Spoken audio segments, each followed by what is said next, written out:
a study in minor chords and some melody ideas. I'm going to use the Django Reinhardt song Douce Ambiance. It's in G minor, has a nice introduction, and then often rolling into the tune. So Django Reinhardt, Douce Ambiance. I'm not going to stick to, I don't know how to play the Django Reinhardt version specifically. I do understand and know how to play the chords. This is more of a lesson in moving, giving you ideas for minor. They all work real nice with this song, I think you'll agree. Okay, here we go. So it has the introduction. Now, on the introduction, you could go,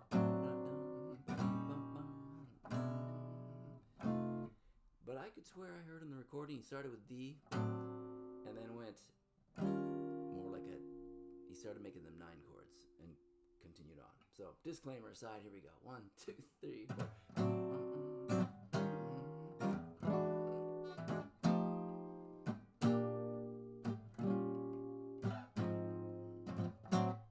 Okay, so that's the introduction, and I'll get into that a little more in a minute. Here's the rest of the tune. 1, 2, 3, 4.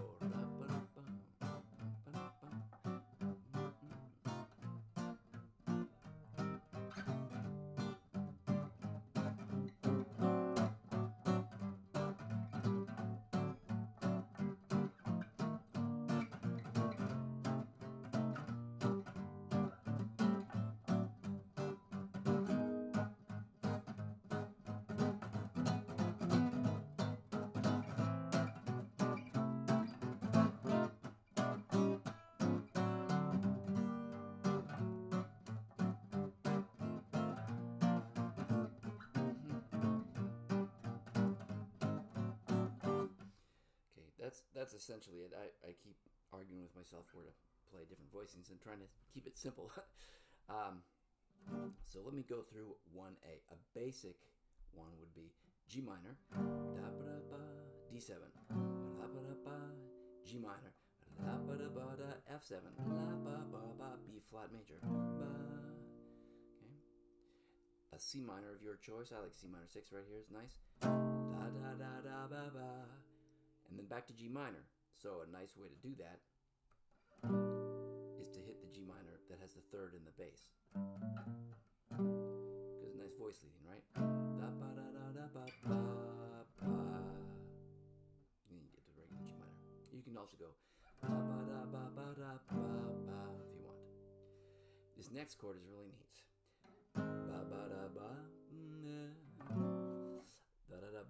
Or I'm humming a lot because I like to, for my own sake, I like to hear, the melody stimulates the ideas you could use with the chords, right? The accompaniment.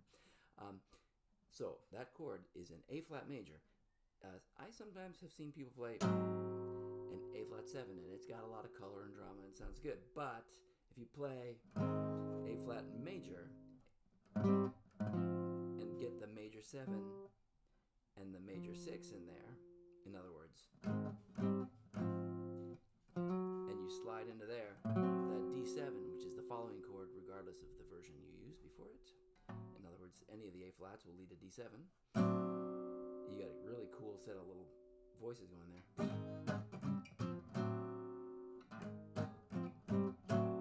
That's the same thing backwards. This is A flat major 6, A flat major 7, D7. And you'll notice that these 3 notes in a D7 look a lot like a diminished. So you could slide them 3 frets, just the way you do that. Just the way you slide a diminished around, you can slide the chords around, right? And then grab the closest G minor voicing that follows. That's the next chord is G minor. I'm going to play it one more time, sort of recap what we've just done. The first 8 measures, a very vanilla version. You can't go too vanilla on this song. It sounds good no matter how you play it. 1, 2, 3, 4.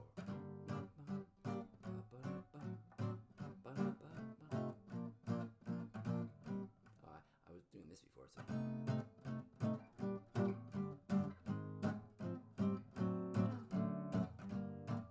See? So that was the diminished. And then went to that G minor. Here's G minor. Another voicing for G minor. I don't use this a lot because open strings tend to rattle too much for rhythm guitar. But we're going to use this in the bridge later, so it's coming. We're going to see it again. So let's say we just got here. Second A. Now this time I'm going to push it up. This is just a way to do it, okay? You could go right back to G minor, no problem. But for variety's sake, right?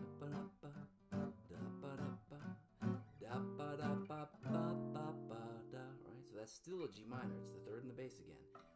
F7, B flat.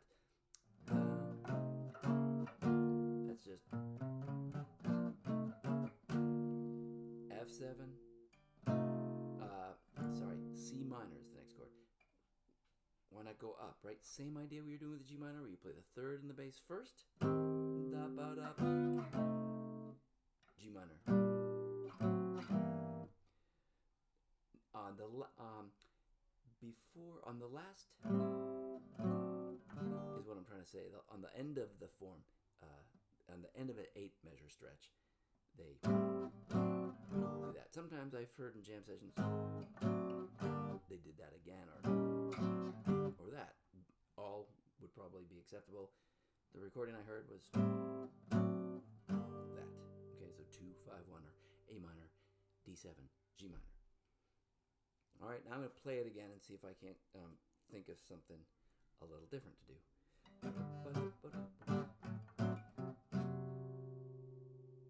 Yeah, I think that.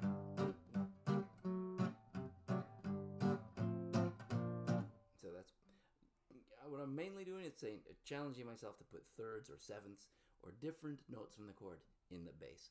Sometimes it works great. Sometimes it's a little hinky.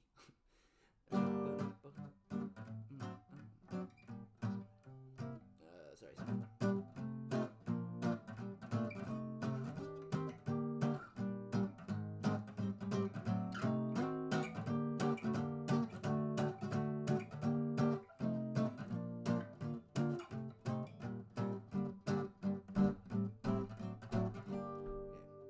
Let's get to the bridge.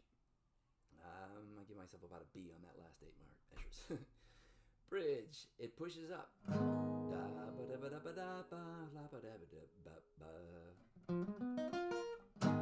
So it's really a lot of a flat minor 6 kind of sound is what they're. Okay, so you can play that, or you can walk pretty safely, go A flat, E flat. You'd probably put the third in the bass.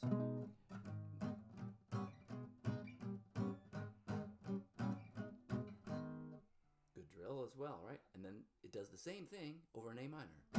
But you don't have quite as much time. You got to get to an F and bring it down chromatically. And then chromatic up to D. Let me give you the whole bridge. I'll play it one time without talking. Hard for me to do. 1, 2, 3, 4. Okay.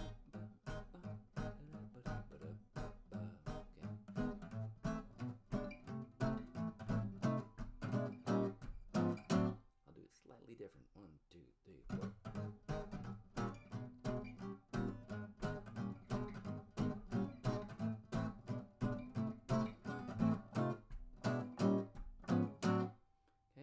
Even different. I'll start with that idea.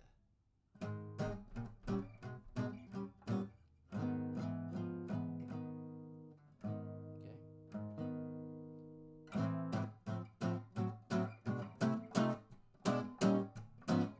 So remember I said on the A minor you don't have quite as much time to fool around before you're going to go to the F. So I'll start with that idea. And plus it led nicely. Right.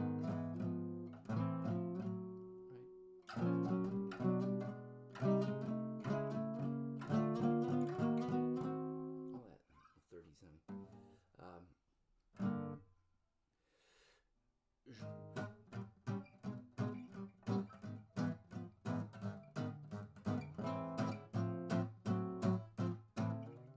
There's your F. Last 8 measures.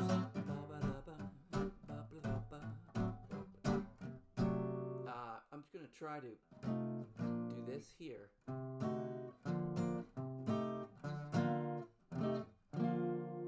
know if it was that right an idea. I'm going to go back to the last 8. Ready? Here we go. 1, 2, 3.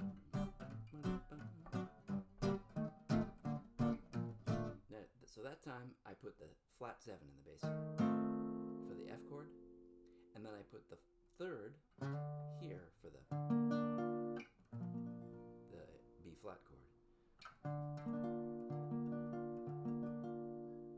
It sounds nice. It's done a lot in Western swing. I can pretty much say that means Eldon Shamla did it a lot. Ba-da-da-da-da-ba-da. That's the C minor, G minor. And all those kind of sounds are, and they're really fun to play with, is using the basic minor chord with what I call companion chords, right? It's technically a 5, but I like, for my own reason, the little companion chords.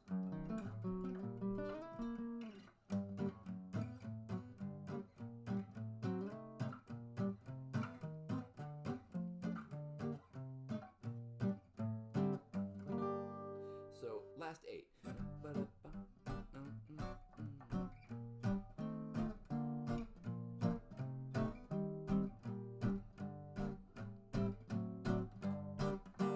Now the end of the song is practically like the intro.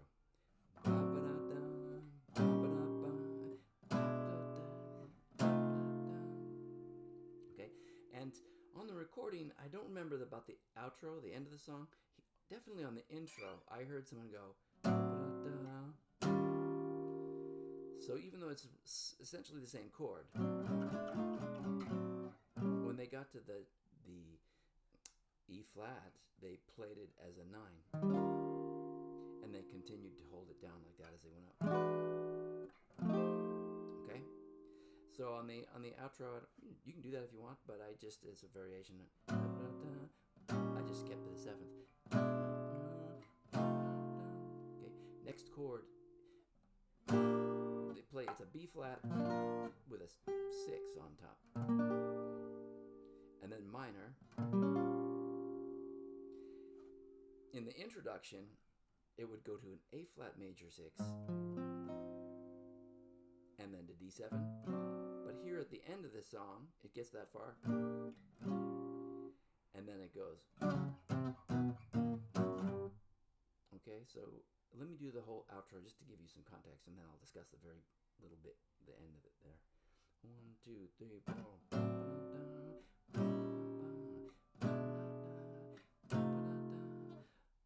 Sorry, B flat.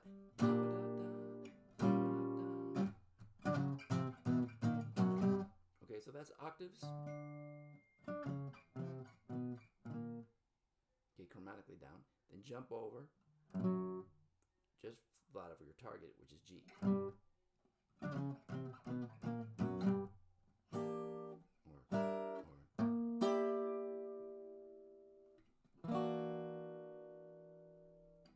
Okay.